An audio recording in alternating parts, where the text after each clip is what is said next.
నమస్తే welcome to BCN news నేను విజయలక్ష్మి ముందుగా ముఖ్యాంశాలు జగన్ ఢిల్లీ ధర్నాపై స్పందించిన ముఖ్యమంత్రి చంద్రబాబు ప్రజాస్వామ్యంలో నిరసన తెలిపే హక్కు ప్రతి ఒక్కరికి ఉంటుందని స్పష్టం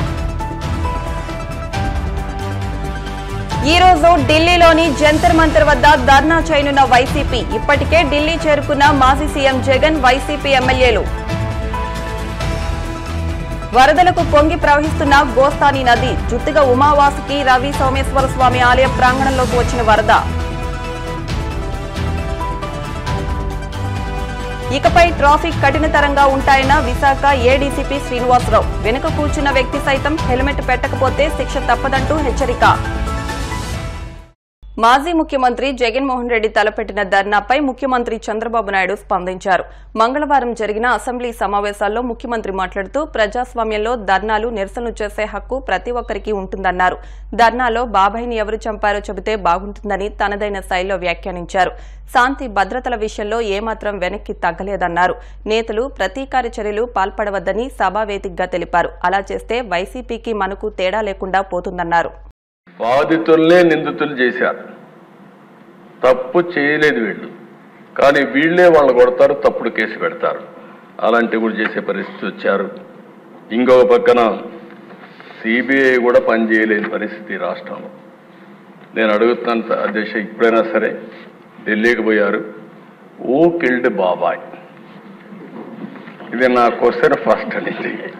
ఇప్పుడు అడుగుతున్నా మళ్ళీ, ఓ కిల్డ్ బాబాయ్ ఎవరు సమాధానం చెప్పారు? విజయ్ కుమార్ రాజు గారు, విష్ణుకుమార్ రాజు గారు, మీరు చెప్పాలి. ఇప్పుడు దీనికి సమాధానం దొరికే పరిస్థితి నియర్ ఫ్యూచర్లోనే ఉందా అని అడుగుతున్నా. మేము ఎలక్షన్లో క్వశ్చన్ చేసిందే ఓ కిల్డ్ బాబాయ్ అని, ఇంకా జవాబు రాలేదు. తొందరలో జవాబు కూడా వస్తుంది, దాంట్లో సందేహం లేదు. అధ్యక్ష, ఇది ఒక కేస్ స్టడీ. నేను 40 ఏళ్ళు రాజకీయాల్లో ఉన్నా, 14 ఏళ్ళు సీఎంగా ఉన్నా. నేను చాలామంది ముఖ్యమంత్రులను చూసా. ఇప్పుడే విష్ణుకుమార్ రాజు చెప్పినట్టు ఒక వ్యక్తి ఏ విధంగా చేస్తాడో వివేకానంద రెడ్డి మర్డర్ ఒక ఎగ్జాంపుల్. ఎన్ని ట్విస్టులు తిరిగాయో రెండో ఎగ్జాంపుల్. కడాన ఎవడైతే అక్కడ సిఐ సీన్లో ఉన్నాడో మర్డర్ జరిగిన తర్వాత ఫస్ట్ వెళ్ళాడు.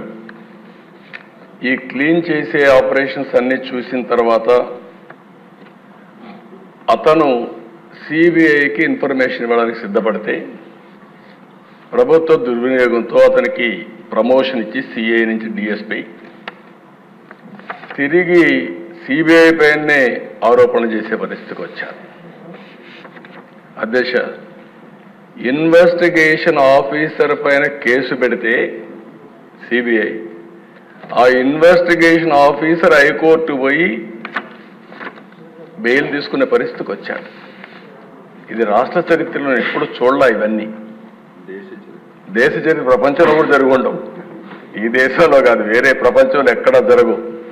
నేరస్తుడు ఎంత పవర్ఫుల్ అంటే అధ్యక్ష, నేను అదే ఎప్పుడు చెప్పేవాడిని, నేరస్తుడే ముఖ్యమంత్రి అయితే పోలీసులు కూడా నేరస్తులకు ఇంక వంతన పడే పరిస్థితికి వస్తే ఏం జరగాలో జరిగాయి.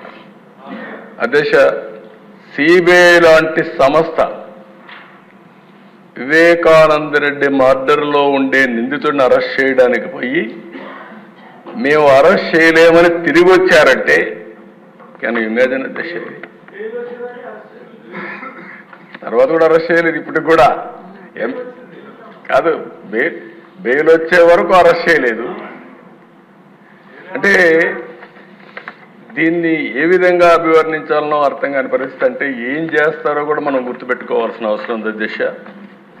అది అయిన తర్వాత కోడికత్తి డ్రామా చూసాం, గులకరాయి డ్రామా చూసాం. కోడికత్తి డ్రామా పనిచేసింది కానీ గులకరాయి డ్రామా పనిచేయలేదు. అప్పటికి అర్థమైపోయింది ప్రజలకి. అందుకే మొత్తం వన్ సైడ్గా ఓట్లు వేసే పరిస్థితికి వచ్చారు. వైసీపీ అధినేత జగన్ బుధవారం ఢిల్లీలో మహాధర్నాకు పిలుపునిచ్చిన సంగతి తెలిసిందే. జంతర్ మంతర్ వేదికగా ధర్నా జరగనుంది. వైసీపీకి చెందిన కీలక నేతలు, ఎమ్మెల్యేలు, ఎమ్మెల్సీలు, ఎంపీలు అక్కడికి చేరుకున్నారు. ఉదయం 11 గంటల నుంచి సాయంత్రం 5 వరకు జరగనుంది. ధర్నా వేదిక వద్ద ఫోటో ఎగ్జిబిషన్ కూడా ఏర్పాటు చేశారు. టీడీపీ అధికారంలోకి వచ్చాక జరిగిన హత్యలకు సంబంధించి ఫోటోలను అక్కడ ఏర్పాటు చేశారు. ముఖ్యంగా ఏపీలో రాష్ట్రపతి పాలన పెట్టాలనే వైసీపీ ప్రధాన డిమాండ్. ఈ నేపథ్యంలో జగన్ ధర్నాపై ముఖ్యమంత్రి చంద్రబాబు స్పందించారు. ప్రజాస్వామ్యంలో ధర్నాలు, నిరసనలు చేసే హక్కు ప్రతి ఒక్కరికి ఉంటుందన్నారు. మంగళవారం సభలో మాట్లాడిన ఆయన ధర్నాలో బాబాయిని ఎవరు చంపారో చెబితే బాగుంటుందని తనదైన శైలిలో వ్యాఖ్యానించారు. ఎగువ ప్రాంతాల్లో కురుస్తున్న వర్షాలకు నదులు, కాలువలు పొంగి ప్రవహిస్తున్నాయి. గోదావరి ఉగ్రరూపం దాల్చడంతో దాన్ని చేర్చి ఉన్న గోస్తాని నది కూడా పొంగి పొర్లుతోంది. ఈ నేపథ్యంలో పశ్చిమ గోదావరి జిల్లా పెనుమంట్ర మండలంలోని గోస్తాని నది ఉగ్రరూపానికి జుత్తిగ గ్రామంలోని ఉమావాసుకి రవి సోమేశ్వర స్వామి ఆలయ ప్రాంగణంలో సుబ్రహ్మణ్యేశ్వర స్వామి గర్భాలయం, నత్త రామేశ్వరం ఆలయంలోకి వరద నీరు చేరింది. వరద నీరు చేరడంతో స్వామి దర్శనానికి వచ్చే భక్తులు తీవ్ర ఇబ్బందులు ఎదుర్కొంటున్నారు. అలాగే నీటిలో సర్పాలు కనిపించడంతో భక్తులు భయాందోళన వ్యక్తం చేస్తున్నారు. ఈ నేపథ్యంలో సుప్రసిద్ధ శైవ క్షేత్రం జుత్తిగ గ్రామంలోని ఉమావాసుకి రవి సోమేశ్వర స్వామి ఆలయంలో ఆలయ అర్చకులు విశేష అభిషేకాలు నిర్వహించారు. అనంతరం వేద పండితులు వేద పారాయణం నిర్వహించారు. ఈ కార్యక్రమంలో ఆలయ ఇన్ఛార్జ్ ఈవో సాయి ప్రసాద్, భక్తులు పాల్గొన్నారు. ప్రతి కార్యకర్తకు పథకాలు చేరువయ్యేలా జనసేన పార్టీ క్రియాశీలక సభ్యత్వ నమోదు కార్యక్రమం చేపట్టినట్టు పార్టీ మంగళగిరి నియోజకవర్గ ఇన్ఛార్జ్ చిల్లపల్లి శ్రీనివాసరావు తెలిపారు. 5 కేంద్రాల్లో జనసేన పార్టీ సభ్యత్వ నమోదు కార్యక్రమం చేపట్టినట్టు తెలిపారు. పవన్ కళ్యాణ్ ఆదేశాల మేరకు ప్రతి కార్యకర్త క్రియాశీలక సభ్యత్వం తీసుకునేలా చర్యలు చేపట్టినట్టు చిల్లపల్లి స్పష్టం చేశారు. పార్టీ గెలుపునకు కృషి చేసిన కార్యకర్తల కోసం ఈ నెల 24న క్రియాశీల సభ్యత్వ నమోదు కేంద్రాలను ప్రారంభిస్తున్నట్లు తెలిపారు. దుగ్గిరాల, తాడేపల్లి టౌన్, తాడేపల్లి మండలం, మంగళగిరి టౌన్, మంగళగిరి మండలాల్లో పవర్ పాయింట్లు ఏర్పాటు చేస్తున్నట్లు తెలిపారు. క్రియాశీల సభ్యత్వ నమోదు కారణంగా ప్రతి కార్యకర్తకు 5 లక్షల రూపాయల ప్రమాద బీమా వర్తిస్తుందని తెలియజేశారు.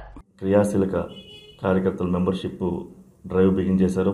18వ తారీఖు నుంచి 28వ తారీఖు వరకు మంగళగిరిలో మంగళగిరి నియోజకవర్గంలో అందరూ కూడా వాలంటీర్లు అంతా కష్టపడి చేస్తూ ఉన్నారు. దాన్ని ఇంకొంచెం ప్రజల్లోకి తీసుకెళ్లేదానికి రేపటి నుంచి ఒక పవర్ పాయింట్స్ లాగా మండలానికి ఒకటి, అలాగే తాడేపల్లి టౌన్లో, అలాగే మంగళగిరి పట్టణంలో కూడా టెంట్లు వేసి ఒక పవర్ పాయింట్ లాగా దాన్ని వినూత్నంగా తీసుకెళ్దామని చెప్పి ప్రజలకి మరింత చేరువయ్యారు. అంటే దేనికంటే ఈ రోజున మా అధ్యక్షుడు పవన్ కళ్యాణ్ గారు ఆంధ్రప్రదేశ్లోనే కాదు కేంద్ర రాజకీయాల్లో కూడా చాలా కీలకమైన వ్యక్తిగా ఈ రోజున అధికారంలో రాష్ట్రంలోనే కాదు కేంద్రంలో కూడా భాగస్వామిలో ఉన్నారు. ఈ రోజున దాని అన్నిటికీ కారణం మా అధ్యక్షుడు పవన్ కళ్యాణ్ గారు చేసిన కృషి. ఇది అందరూ కూడా ప్రజలంతా కూడా చాలా గుర్తిస్తూ ఉన్నారు. దాంట్లో భాగంగా జనసేన పార్టీకి కూడా మద్దతు తెలిపేదానికి ఈ రోజున ప్రజలంతా చాలామంది మొదలుకు వస్తూ ఉన్నారు.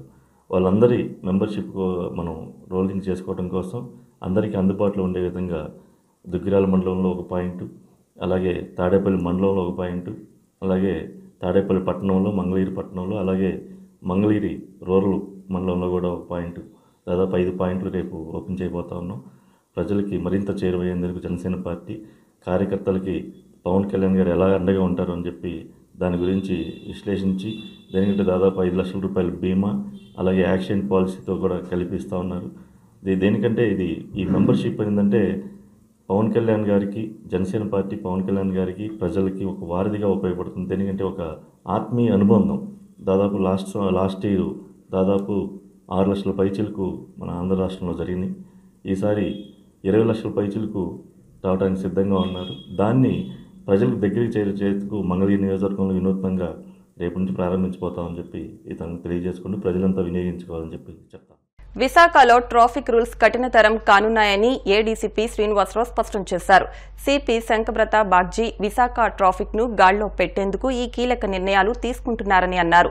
ద్విచక్ర వాహనాలపై వెనుక కూర్చున్న వారు సైతం హెల్మెట్ ధరించాలని, లేకుంటే 1,035 రూపాయలు జరిమానా విధిస్తామని శ్రీనివాసరావు వెల్లడించారు.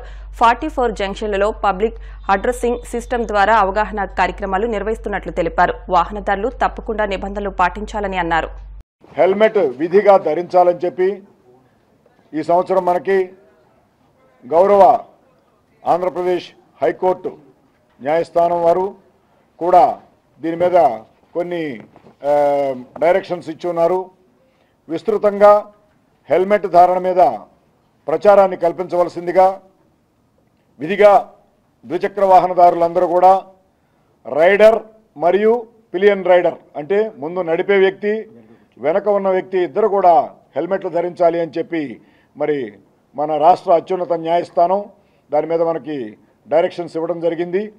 దీంట్లో భాగంగానే పోలీసు వారు అదేవిధంగా జిల్లా లీగల్ సర్వీసెస్ అథారిటీల వారు అందరూ కూడా మరి వివిధ వర్గాల్లో ముఖ్యంగా యువకులు ద్విచక్ర వాహనదారుల్లో అవగాహన కల్పించే కార్యక్రమాలు చేయవలసిందిగా కూడా కోర్టు ఆదేశించి ఉన్నది. దానిలో భాగంగా వాక్ చేయటం ఈ యొక్క అవేర్నెస్ ప్రోగ్రాం కింద ఆ అవగాహన కార్యక్రమాల కింద వివిధ కళాశాలలు యువకులు కంపెనీలు ఉద్యోగులు అన్ని వర్గాల్లో విస్తృతంగా అవేర్నెస్ ప్రోగ్రాంలు చేయడం జరుగుతుంది.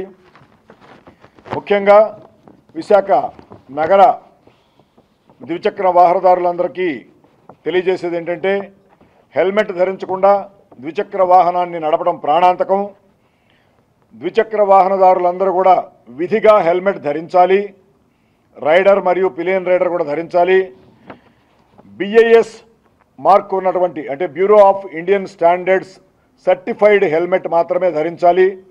ఎందుకు చెప్తున్నానంటే కొన్ని సందర్భాల్లో కొన్ని ప్రమాదాల్లో నాసి రకం హెల్మెట్లు ధరించి ఆ యొక్క హిట్కి వాడు పడిపోయినటువంటి సందర్భంలో రోడ్డుకి కొట్టుకొని ఆ హెల్మెట్ వాళ్ళని కాపాడలేక మరణించిన వారి సంఖ్య కూడా కొంత ఉంది దీంట్లో. కాబట్టి దయచేసి అందరూ కూడా BIS సర్టిఫైడ్ హెల్మెట్ మాత్రమే ధరించాలి. ఈ హెల్మెట్ ధరించకుండా ఎవరైతే వాహనాలను నడుపుతున్నారో ఇప్పుడు మేము ప్రతిరోజు చెక్ చేయటము హెల్మెట్ లేని వారి మీద చలానాలు విధించడం జరుగుతుంది. మనకి సవరించినటువంటి కొత్త చలానా రూల్స్ ప్రకారం 1035 రూపాయలు హెల్మెట్ చలానా విధించడం అవుతుంది. ఇది ఇంకా విస్తృతంగా దీన్ని చేపట్టి వెనక కూర్చున్న వ్యక్తి కూడా హెల్మెట్ ధరించకపోయినట్లయితే వారికి కూడా జరిమానా విధించడం జరుగుతుంది. కాబట్టి అందరినీ కోరేది ఏంటంటే పోలీస్ శాఖ నుంచి మీరందరూ కూడా విధిగా హెల్మెట్ ధరించాలి. హెల్మెట్ ధారణ అనేది పోలీస్ శాఖకు ప్రభుత్వానికి ఆదాయ వనరు కాదు. ఈ చలానాల సిస్టమ్ అనేది ఒక పరివర్తన తీసుకురావాలి. ఆ పరివర్తన ద్వారా మీరు శిరస్త్రాణాలు ధరించి మీ ప్రాణాలు మీరు కాపాడుకోవాలి. మరణాల సంఖ్య గణనీయంగా తగ్గించాలి. 0 మరణాలకి రావాలి విశాఖ నగరం అనేది మా కమిషనర్ గారి ఆదేశాలు. ఈ విధంగా మనం విస్తృత ప్రచారం కల్పించడం ద్వారా దాన్ని రానున్న కాలంలో మనం హెల్మెట్ లేకుండా విశాఖ నగరంలో ఎవ్వరూ ఏ ద్విచక్ర వాహనదారుడు ఏ పిలియన్ రైడరు హెల్మెట్ ధరించకుండా కనపడకూడదు అనేది మా లక్ష్యం. ఇప్పుడు కాసేపు ప్రకటనలు.